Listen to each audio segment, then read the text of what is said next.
Oi pessoal, bem-vindos ao Bunker do Jill, e hoje a gente vai falar sobre HQs.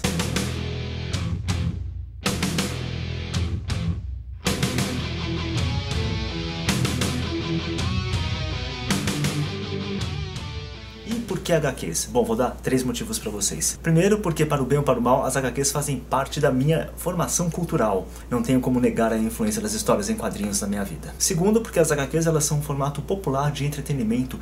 O terceiro motivo é que, apesar de algumas HQs que eu vou apresentar aqui terem um conteúdo que hoje pode soar um tanto quanto ingênuo, muitas delas estão nitidamente à frente do seu tempo e muitas delas revolucionaram o modo como se narra não só uma história em quadrinho, mas até mesmo o cinema, obviamente, mas mesmo romances, como por exemplo Michel Chabon com seu Cavaleiro em Clay. Mesmo um autor como Thomas Pynchon, se você ler com uma determinada atenção, você vai ver que ele tem um certo humor, uma certa construção de imagens que lembra muito uma boa e bela HQ. E talvez a grande fórmula de uma HQ seja esse misto de ingenuidade com ousadia. Talvez isso que faça uma HQ ser grande. E a gente vai falar um pouco sobre isso aqui. Eu começo a nossa saga com Crise nas Infinitas Terras.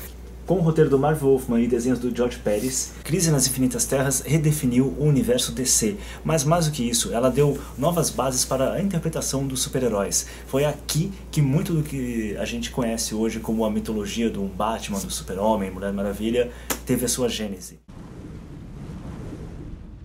She with you? I thought she was with you.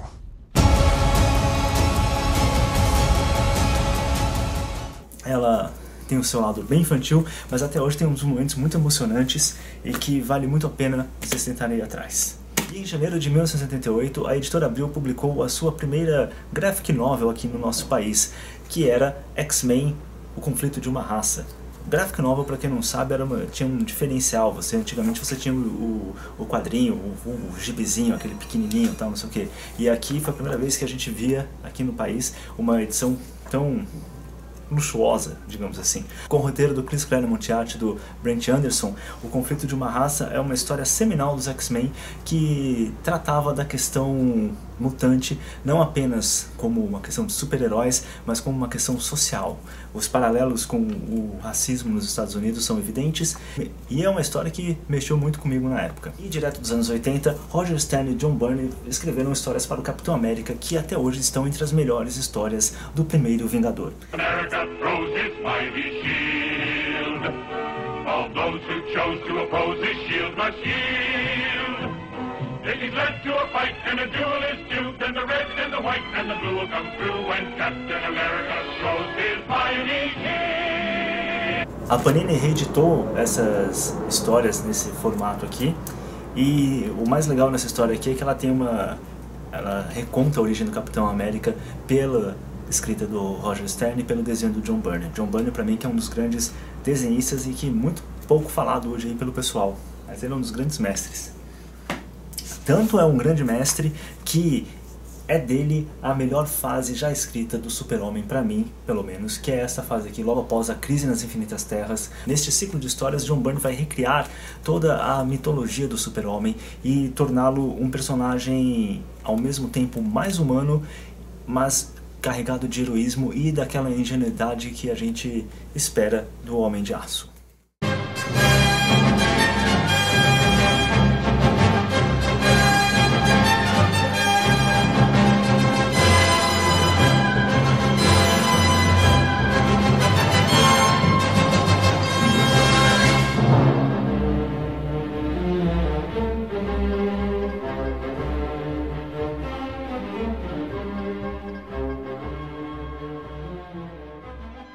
Tudo isso que faz a grandeza desse personagem.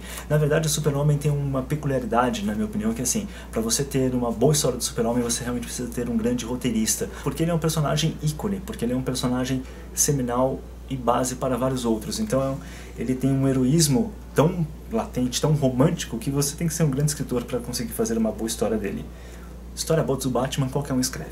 Falando em super-heróis que precisam de um grande escritor, Barry Windsor Smith, com a sua Arma X, criou uma das maiores HQs de todos os tempos, usando um dos personagens mais populares das HQs, que é o nosso querido Logan, ou vulgo Wolverine, ou Wolverine vulgo Logan. E aqui Barry Windsor Smith não poupa traços, ele realmente extrapola tudo que você conhecia até então de arte gráfica. A história, além de tudo, é extremamente violenta, é extremamente selvagem, tudo aquilo que é mais legal no Wolverine. E os anos 80 eram um período de grande experimentação nos quadrinhos, especialmente das Majors. E neste campo de experimentações, a DC Comics resolve lançar Camelot 3000, uma reinterpretação da lenda do Rei Arthur, na mão de Mike Barr e Brian Boland.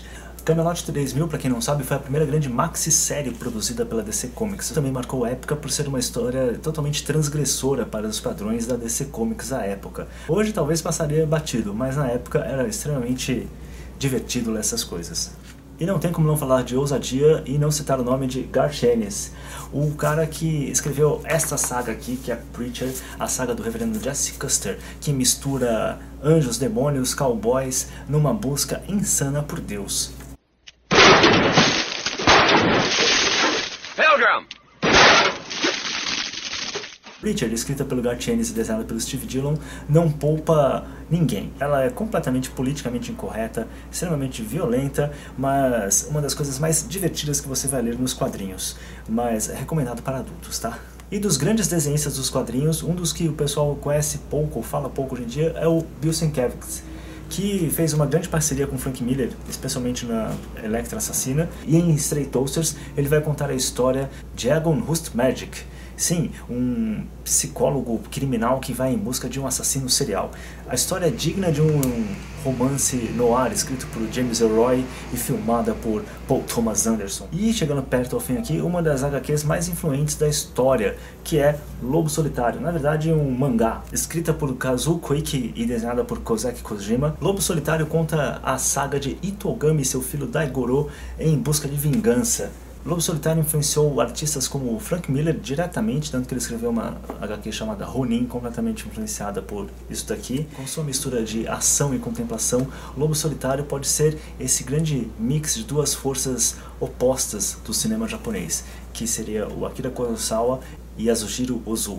A ação do Kurosawa e a contemplação do Ozu estão unidas aqui em Lobo Solitário. E pra mim, uma das HQs mais legais e mais importantes de todos os tempos foi essa aqui, ó, Martial Law, escrita pelo Pat Mills e desenhada pelo Kevin O'Neill. Kevin O'Neill que trabalha muito com o nosso querido Alan Moore, especialmente desenhando a Liga Extraordinária, e que conta a história desse personagem, que é o Martial Law, que ele é um policial que tem a peculiar missão de capturar, eliminar e fazer o que há de pior com os ditos super-heróis. Martial Law foi uma das histórias mais anárquicas que eu já li na minha vida. Ela, em certo nível, é tão boa quanto Watchmen, porque ela desconstrói totalmente o mito do super-herói e faz com que você reavalie muito bem esses personagens uniformizados. E não sobra ninguém, os autores eles esculacham tanto com a Marvel, tanto quanto com a DC e divertem a gente até as últimas consequências.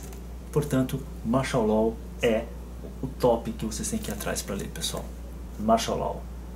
Ele caça heróis, mas ele não encontrou nenhum até hoje. Assim, vocês viram aqui em cima que tem Sandman, tem Sin City, o Cavaleiro das Trevas, várias coisas assim desses grandes autores, tipo Neil Gaiman, o Frank Miller, que eu não falei aqui, mas eu não falei porque eu espero um dia poder falar exclusivamente desses autores, porque eu acho que são autores muito grandes para serem tratados apenas neste pequeno bate-papo. Então eu espero que vocês tenham se divertido e até a próxima. Tchau, pessoal. America throws his mighty shield. All those who chose to oppose his shield must yield. It is led to a fight and a duel.